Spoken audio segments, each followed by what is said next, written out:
it will really take you a few days to sort it all out. But what I really wanted is to make an impact on you, to make you dissatisfied with where you are right now. Okay? And that will stimulate your curiosity. And hopefully it will help to give you some direction as to where you can go in order to sort it out. And I'm going to help you do that from this session. So this exercise is really designed to help you to understand yourself, but also to help you to begin a journey that will take you from what I call self-awareness. Some of you are becoming aware of who you are when you're asking those questions. And it will take you to the point of self-management. So it's a journey from self-awareness, and it goes through several stages to self-management. What was this session, what's the title of this session? Leadership is in you. Dr. Miles Monroe has mastered the field of leadership. And one of the things that he has written on is what he calls the leadership spirit and the spirit of leadership. Think about that. The leadership spirit and the spirit of leadership.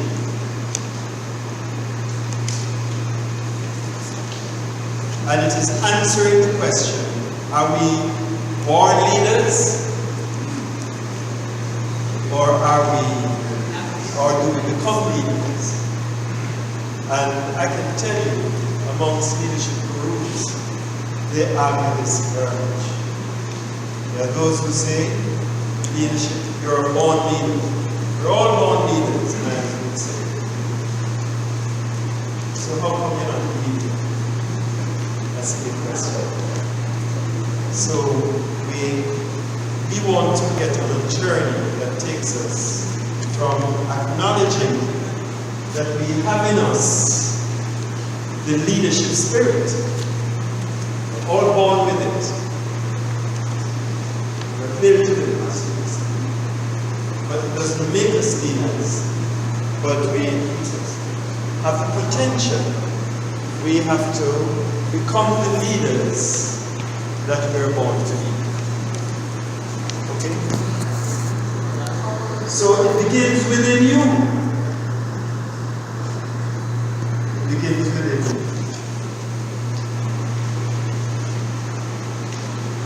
And I have to apologize to the ladies because I have used this image of the leader, a male image. You see a woman? She has on a skirt? Or he has a scarf. Oh yes, I thought it was a tie. Actually, last night when I was going to this, I said, wow, one can find a female image. She doesn't return it as well. I said, no, let's leave it alone. Because the ladies in here don't mind their men. Think that they're alright. Okay. Now,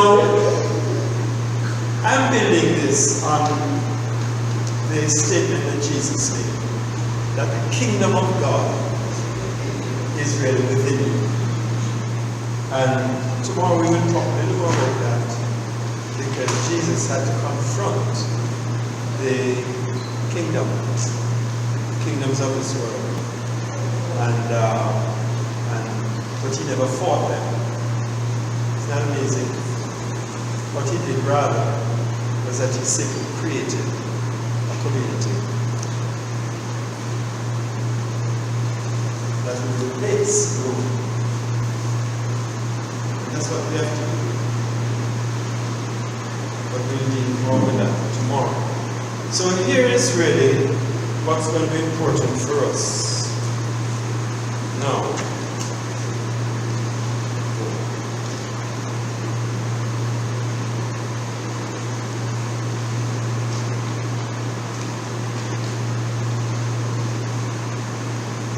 Understanding self and overcoming odds begins with self-awareness and ends with self-management. One of the most difficult things is for us to really face who we are. But you'll never be a leader unless you face who you are. And we're going to work on that today.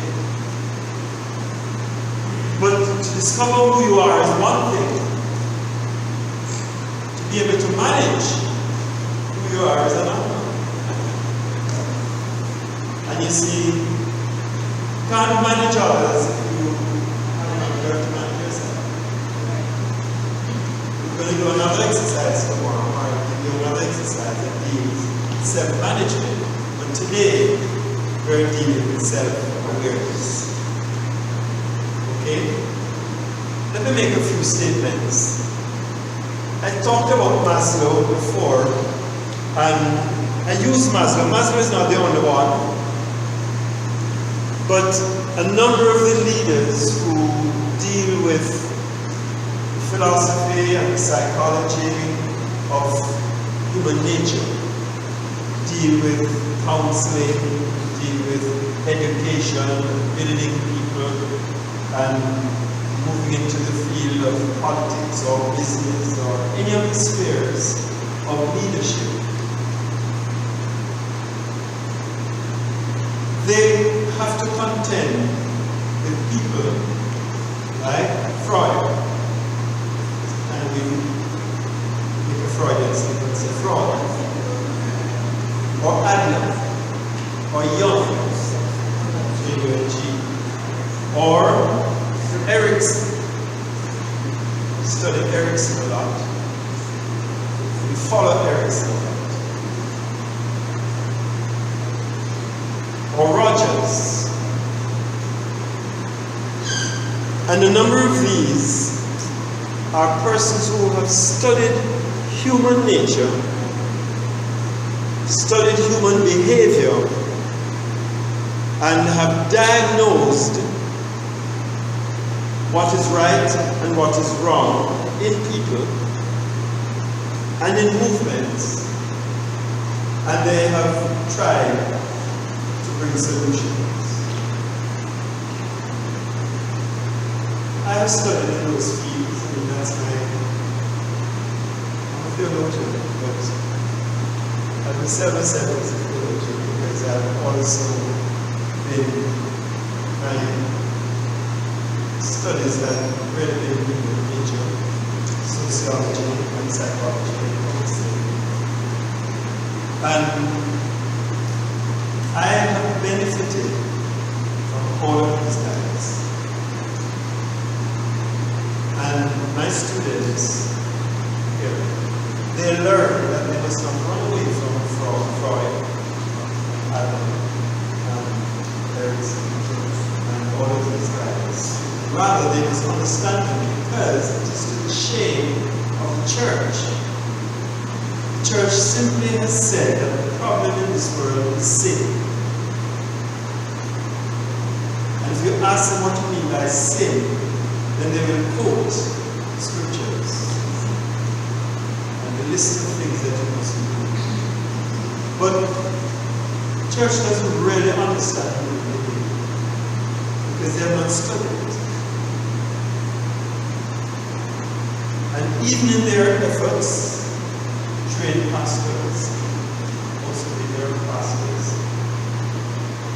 you have learned pastoral counseling from the Bible in a very narrow way.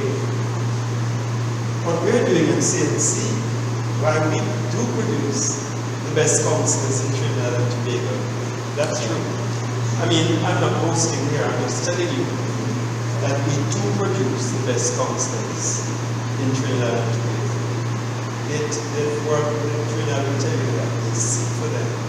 And the reason for this is that we do not train all people to understand human behavior just by calling it sin.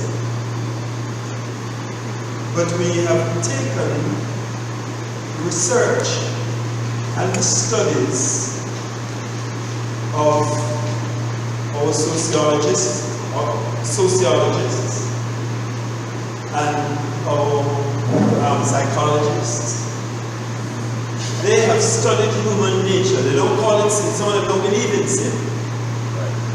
But they can explain to you, like Skinner will explain to you, what's wrong and how to fix it. And the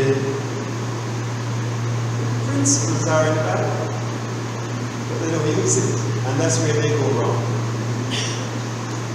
They think that we can do it without God.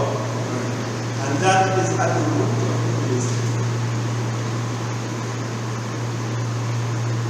So don't throw out the psychologists and the sociologists and those in the health and medical field. Scientists, they've done a lot of research. They do not come up with the right kind of therapy because they have ignored God. But that's where we must come in. Now, one of the best examples of this is Maslow. I'm going to just begin with Maslow here, because Maslow is perhaps at the center of the understanding of human nature. Erikson, Maslow have done a lot of work.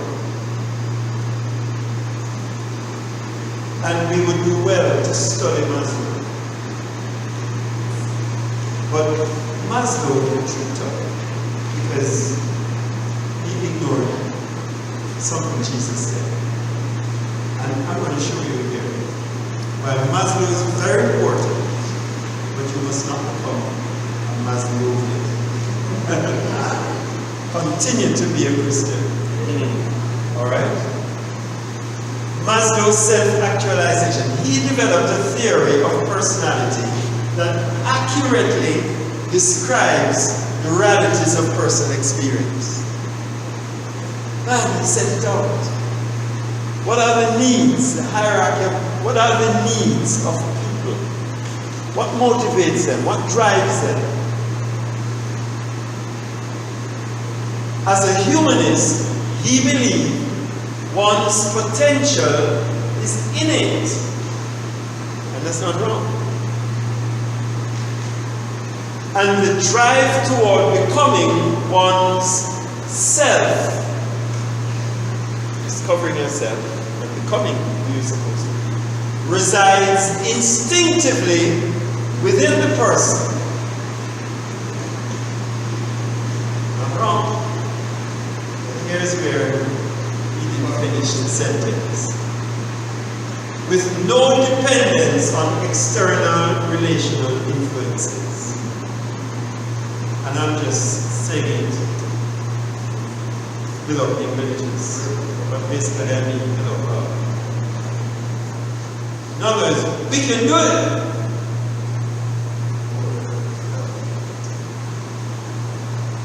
Can we? So he gave these 5 levels. I was going to give you the diagram. It's turned upside down. It begins with physiological needs, all of physiological needs. Need for food and for raiment. Sounds yeah. Safety needs, security, protection. The need for love and affection and belonging. bread by. It's all there. But he has structured it and said, this is basic to human nature. Level 1, level 2, level 3. And then the need for esteem.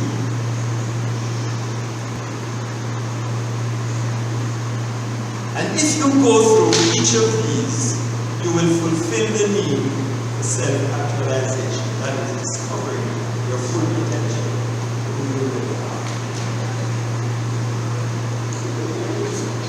Now here's really what he was saying, and we said it before. He believes that one's potential is innate. And there's a drive toward becoming one's self. There's an innate, instinctive drive. Something that makes you want to be important. Something that makes you want to accomplish. Something that makes you want to protect yourself. We want power, we want esteem, we want these things, and it's inside of us. Nobody has to tell you that. From a little baby. I'm observing my grandchildren right now. And I'm doing a study of them. I have a little granddaughter. She's the cutest thing. Cute. She must be just like me. When I was that age. She is so cute. I mean, I go to Jamaica just as my wife is there, and she didn't want to leave because she's with one of the granddaughters.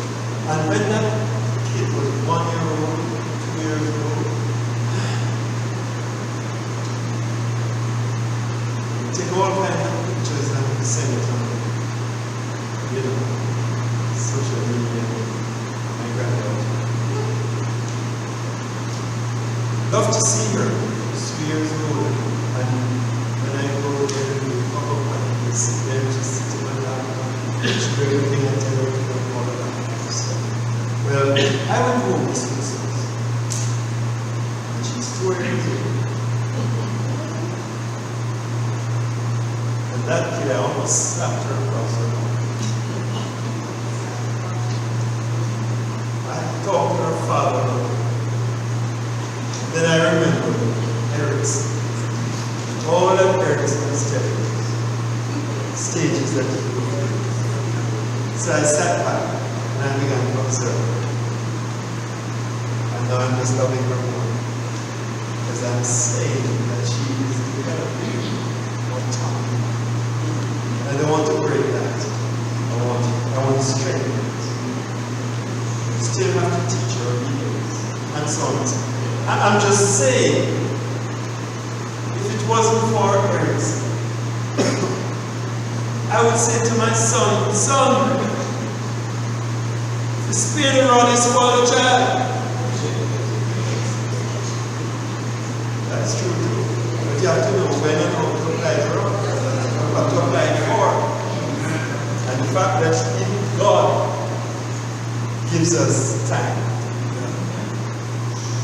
discover ourselves and so on. But we're not going to the class now. What he says is that you cannot achieve level 2 until you have satisfied level 1. So the first thing you need to do sociologically and politically and economically is to work on people's needs, physical needs. That's why people thief. That's why people rob banks. That's why people break homes. That's because they're impoverished, they're poor, they need money, nobody cares for them, and so on. And there's something driving you from within, Maslow says. And you will not be able to deal with your safety needs until you have satisfied your comfort zone in terms of physical needs. Give us this day our daily. Not really bad. But you cannot satisfy your need for belonging and for love and affection until you have satisfied your safety need. Because if you're afraid, and if you're anxious, and if you feel insecure, you'll never love.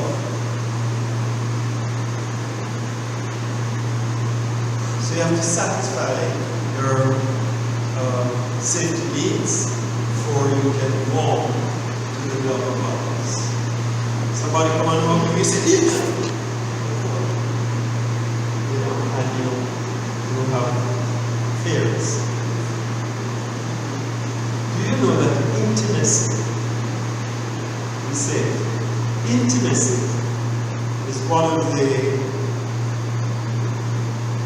most longed for desires, but it is one of the most feared experiences. We want intimacy, but when it happens, we feel it. We can talk about that, but we do that when we have marriage ceremony. And until you satisfy the comfort, affection, and belonging, you will not have a sense of esteem. And so what Maslow says is that we need to give attention to level 1, then level 2, then level 3, then level 4. How many of you agree? Yeah. Most of us, and most of us teach this, and most of us practice it. Until you read what the Nazarene says. The Nazarene did not disagree that these things are important. But what did he say? He says, seek first! No. Food, raiment. No, sorry, it's not very. That's what Maslow said.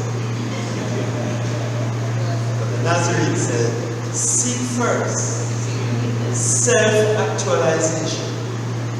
That is rulership within yourself. And you will find that all these things will be added up to you. I'm saying that to you because in the last session, he said it's great to be a servant leader. It's great to be a spiritual leader. It's great to be a transactional or even a transformation leader. But we can still run into trouble. If we do that on the base of humanistic, secularistic understandings. And Maslow is a humanist. So is Emerson. So is most of the philosophers that have influenced us in the last century, and psychologists. But our man, from way back, the beginning of your church, the first century, we have to follow him. So, there's something called the transcendent self that we're talking about now. Jesus actually taught that the individual must transcend self and submit to the transcendent person of God first before he can address the hierarchy of needs. Seek first the kingdom. One is never whole until he discovers the spirit dimension of his being, which is one with the Spirit of God. When the world tells you you don't need God, it's because of your weakness. It's because we're victims of religion, and all of that. We have a gap and we can't help it. So we want to fill the gap with God. You must become who you are. They didn't read the book.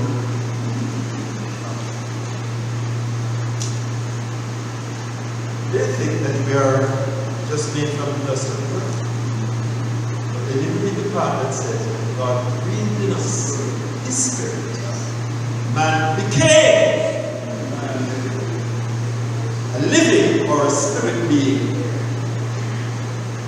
We're not human beings, we're spirit beings. Let me put it another way. As human beings, we are spirit beings. We're not human beings without our spirit. We're not human beings, we're animals. You believe it? We're really spirit. Look at how we behave. Alright? So we're not negating the self by embracing God. We're discovering the self because we are not without God. We are not without God. So this is liberating for the self, allowing it to engage beyond its own boundaries. We have to reach beyond our own boundaries. We have to reach beyond the boundaries that even the humans have taught us.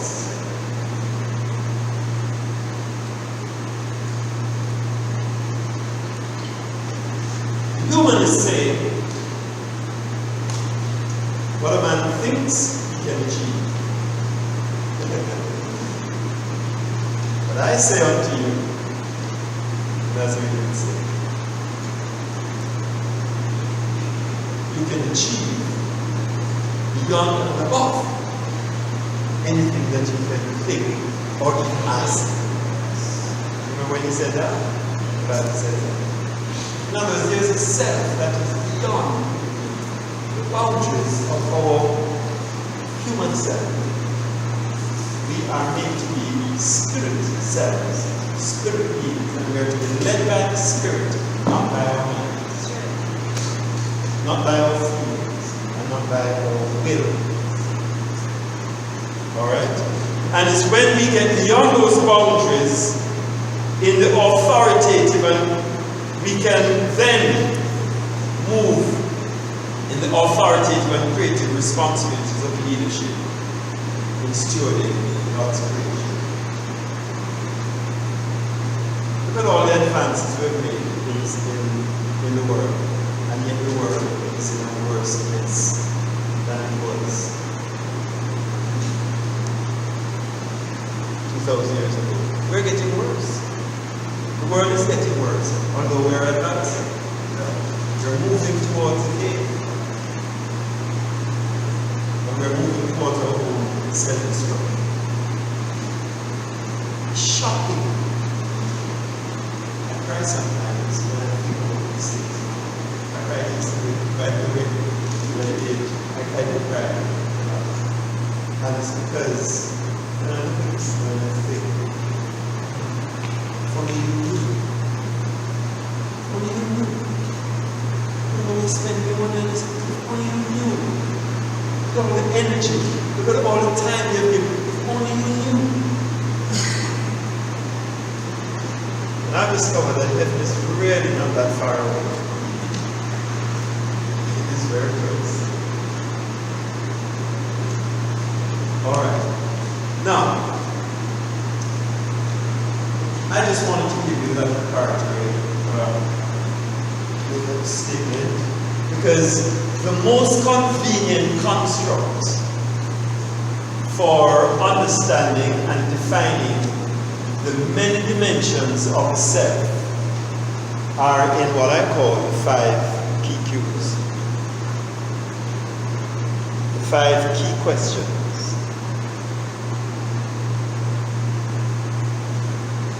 I didn't create those 5 questions, but people use different questions. But over the last 20 or so years, I've been I've structured these questions, and it really helps me to understand why I have to let people discover themselves. Now, if these 5 key cues are not addressed within the more formative years of life, that is between 1 and 6, where my granddaughter is, if they are not answered in those formative years, it will come back to haunt us. They will trouble us, and they will become concerns for us in our pivotal years, teenage, of transition, and then more so a cause of neurological anxiety as adults. I'm telling you, it's my theory. You can solve the problems of many adults by helping them to go through the 5 keys. And it's remedial learning, because they should have covered that when they were in their 40s years.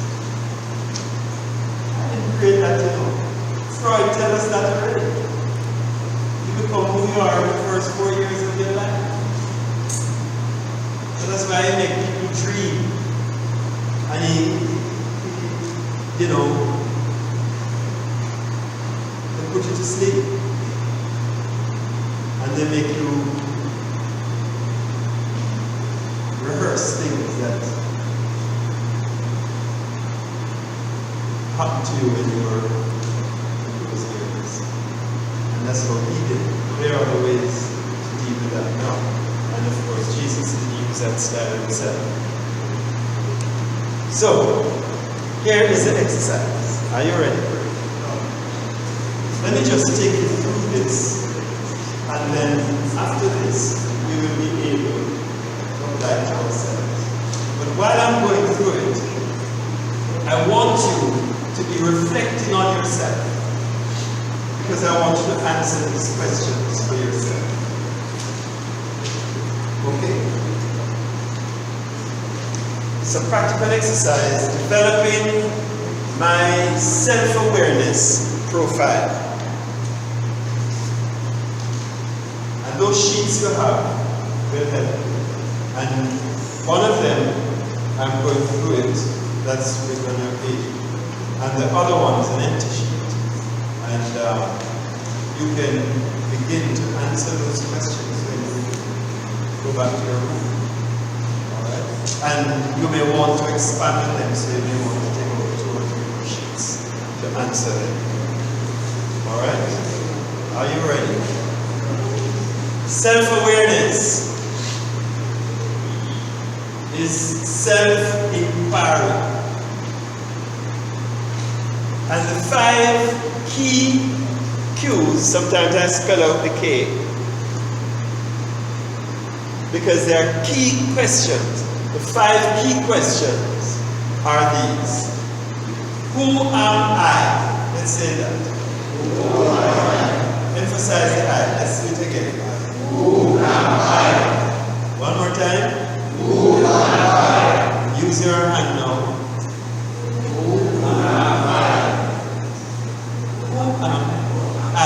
Notice how I put the I in inverted commas. The second question is, how did I become me? Let's say that. How did I become me? Give that up. Yeah. Who am I? I is subject. But me is object.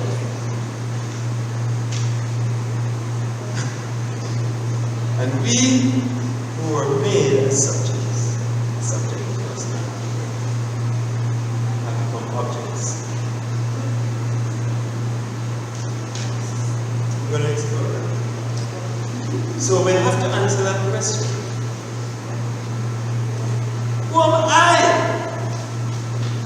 And so how did, after you have answered that, so wait, I don't look like me. How did I become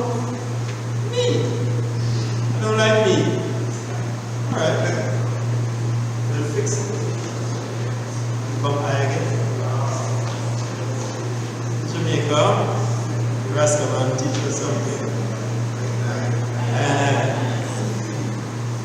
He said, I am. It's mixed up, I am and I am. He says, I am is God. But I is very good. The third question is, why am I here? People who don't answer that question. Sorry, the other way around. People commit suicide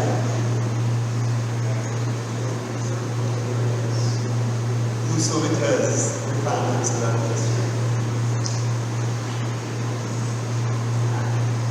And the fourth question is, where in the world am I going?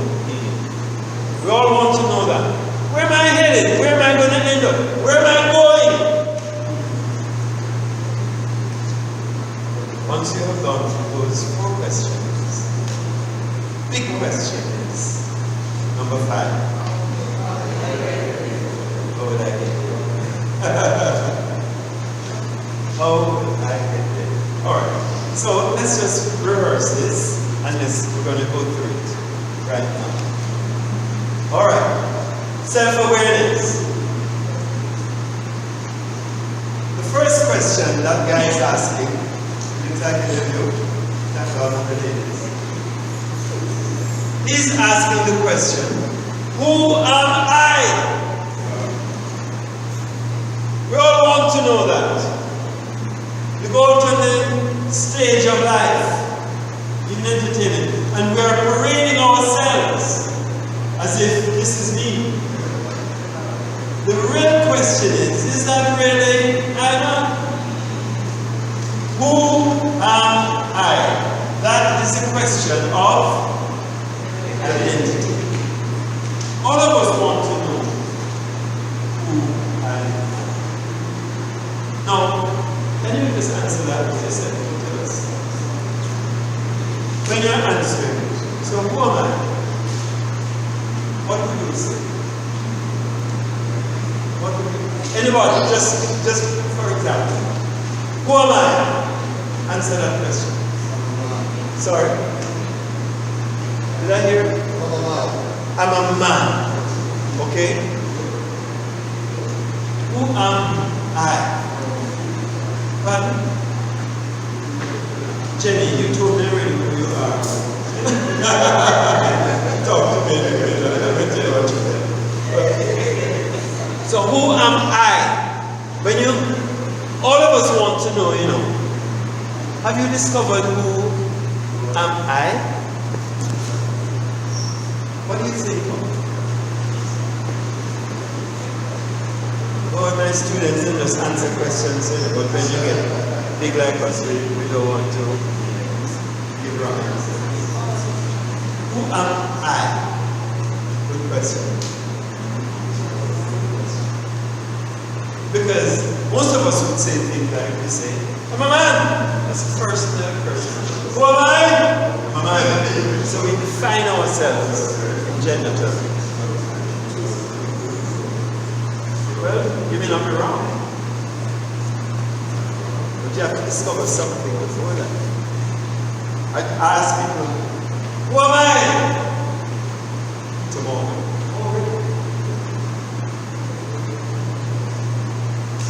There was something before you were. Who am I? Pastor. Really?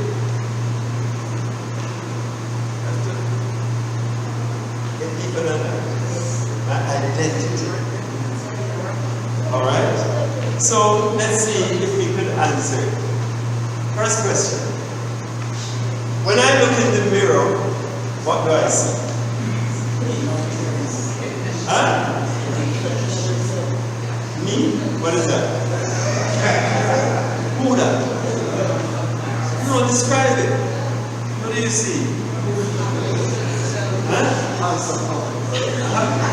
She's a happy young lady. Huh? image of us, but could you draw it? Could you describe it? It's a great exercise. And listen, especially ladies, they look in the mirror every day. Sometimes they carry a mirror with them. All the time. Perhaps the guys should do that. It's okay. But when I look in the mirror, what do I see? When I listen to people, what do I hear? Don't you know what do people say? When I was growing up, my father used to say, till you're a dream. I'm glad I was a dream. Then, say,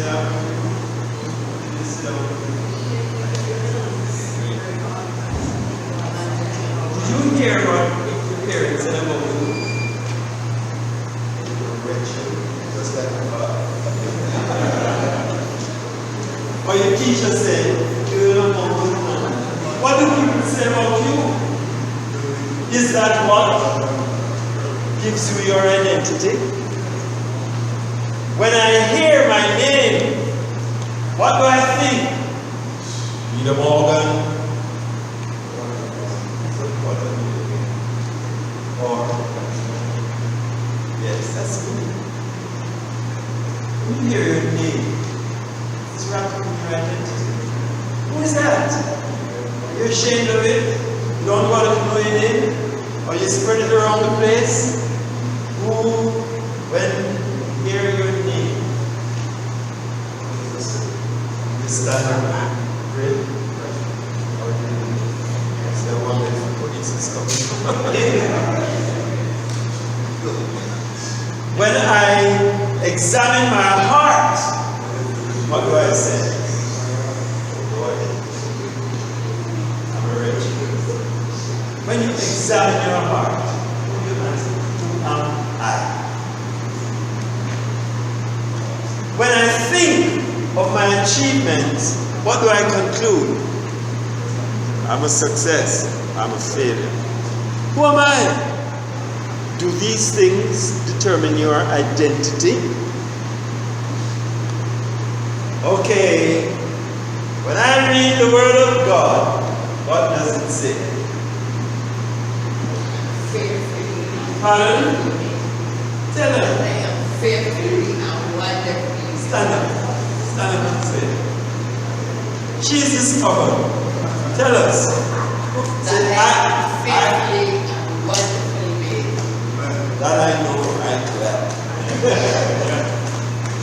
When you ask, what's your identity? The psalmist, read that psalm again. The psalmist was running.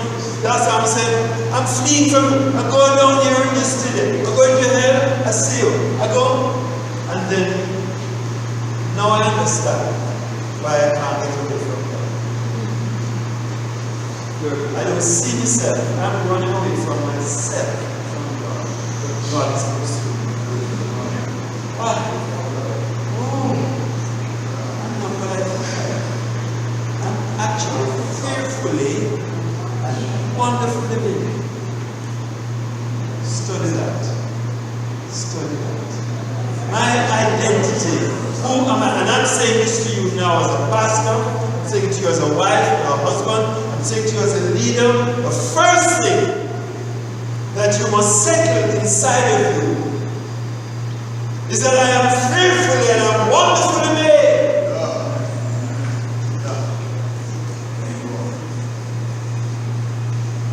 When God called leaders, many of them, the first thing they said was, me, I can't lead. I can't speak.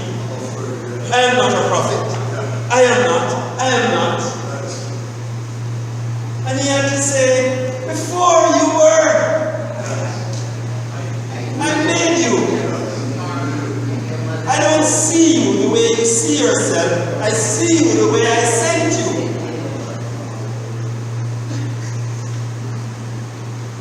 Because when he had the idea of making us, what he said, let us make man in our image and likeness.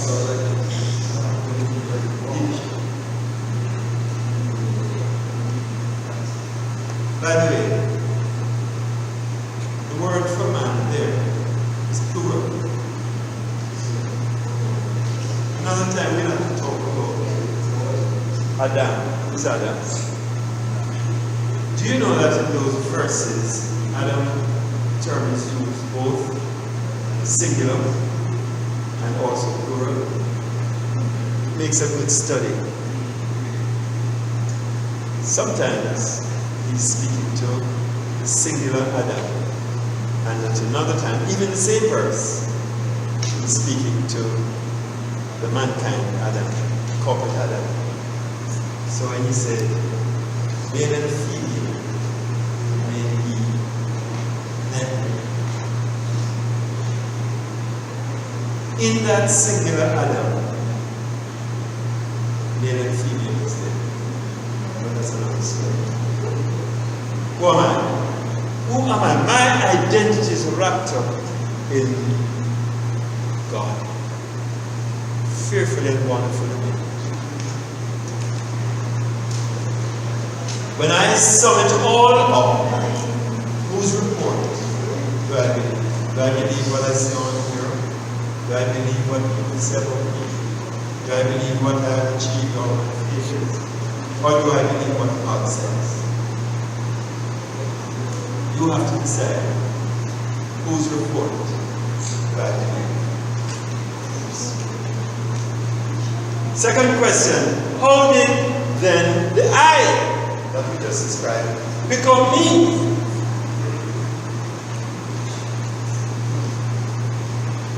Did I get here by a plan or by chance? See the guy there? You know that guy? Did we just come up like, alright, with a hat?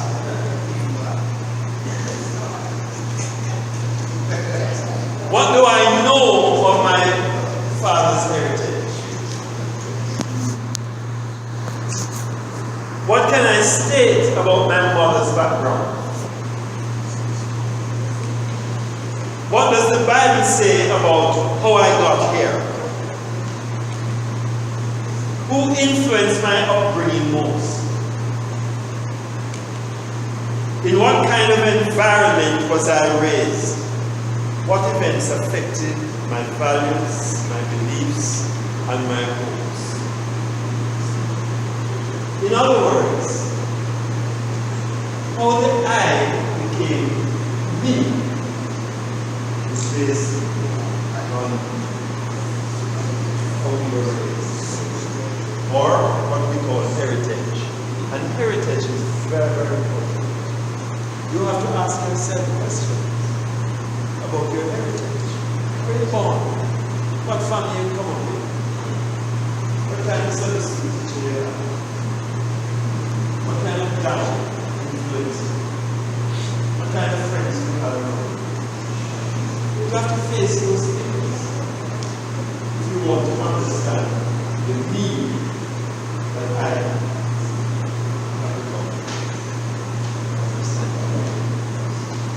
So, then why am I here? That guy has to answer that question before the season finishes. It's a question of purpose. Am I here for work? Or as we like to say, I'm here to worship. Am I here for pleasure? Or I'm here for no special reason? Why am I here? How can I discover my purpose for living? Good question. How can I discover why I am here? You have to wrestle with that question. How can I discover it? How can I tell what it really is? Why I know I was born for why I know I was born for such a time as this. Are you born for such a time as this? How you know that? Good question. What natural gifts and talents do I have? That's related to why I'm here. It's meeting together and being the gifts that are fitted for your purpose here What does the Bible say about why I am here? And that's what we need to do. What is our election, calling, or what we call our vocation is really our calling, not our profession. But why am I here? Alright? Question. Next question. Where am I going? That's the question of this. Where am I heading? Where am I heading up? Where will I end? Here's the question. Who determines your destiny? God or you? Question. Could you answer that? Who determines your destiny? God? You? Who? Oh, boy. Some people say God, some people say me. He said, God allows me to determine. Very good answer. God determines our destiny. But we determine whether we get there.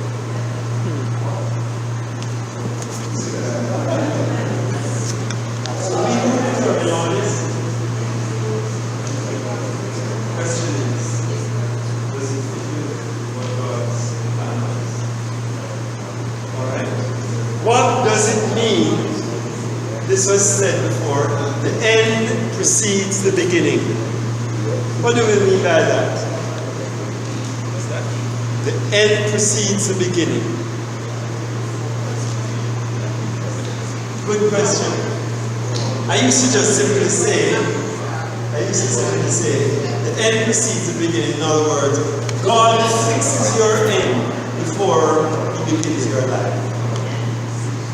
And then somebody, in doing this exercise, wrote something. Somebody else counseling. I do it in my counseling programs. Somebody wrote that. And she wrote, and she said something very interesting. She says, you never begin something until you come to the end of something. And I said, wow, I never thought about it like that. So you always come to the end. So you come to the end of 2018 before you begin 2019. And so the end precedes the beginning. Another way of looking at it. See, so I learned from my student. Yes. The question. I'm asking what is their message. Which chunks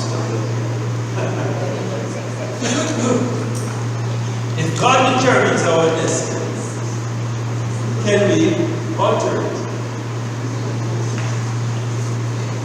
The answer is, he answered it. The answer is that God gives us the opportunity to choose His destiny or ours. And you could always discuss it, whether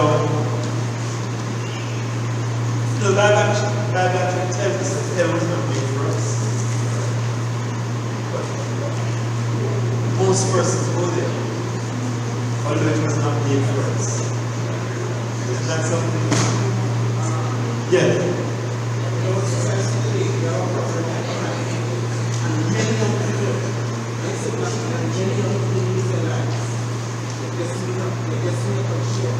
Yeah.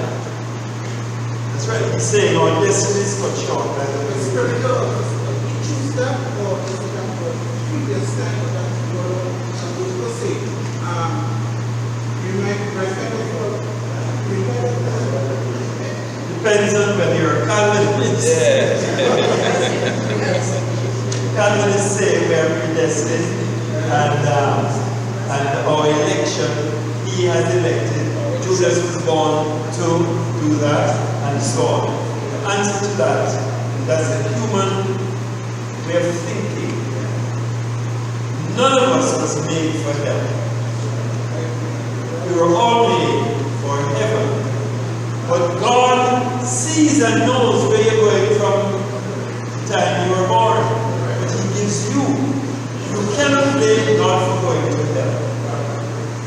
because he didn't design you for that. You cannot blame yourself for it. And it's my view, actually, that if you do not fulfill the destiny that God has for you, you'll end up in double ends. And I didn't say to do what God wants you to do. Actually, it's to become what God wants you to become. We think that purpose is tied up with what we do. But purpose is actually tied up with what we become. What we become will determine what we do. And depending on what you become, God will make you do this. If you became something else, God will make you do something else. That's why you're pastoring in that church rather than pastoring in the church in another country. Because we decided to stay in Barbados. I was talking with Romain, and he says, why isn't he pastoring in Dominica? And that's where he was born. Because he decided to stay in Barbados. So he has become a Barbadian. That's why he's pastoring in Barbados. If he had become and remained a Dominican, then he probably would be pastoring in Dominica. I'm just saying. And I learned this from my son, My son is a great preacher. And he said that he discovered that the question to ask God is not what is my purpose in life, but what is his purpose in my life. In other words, he says, what God wants us to become something before he wants us to do something. He will only have us do based on what we have become. Wow. Right. Let me try to bring this. You feeling hungry yet? Yeah.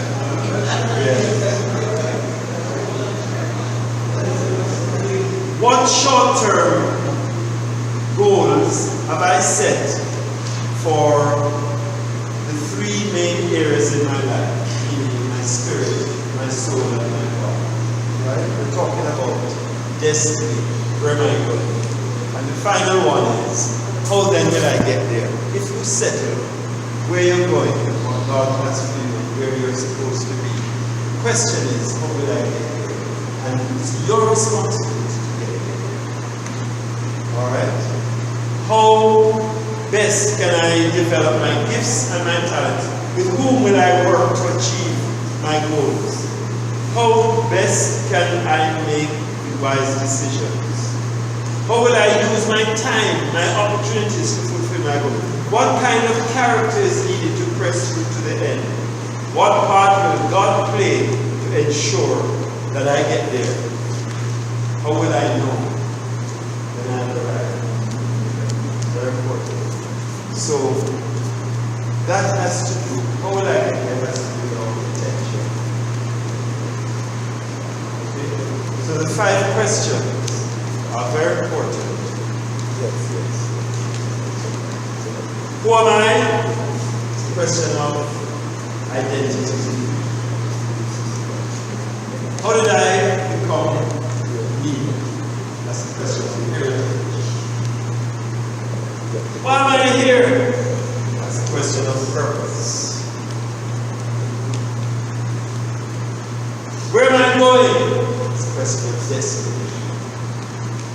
How will I get there? That's a question of potential. We have raced through it, but you need to take a little more time. Take your sheet. See the questions I've just put them as 5 questions in each section. And take your other sheet. See if you can work through them. Answer them. I've just put so it can be 1 or 2 liners.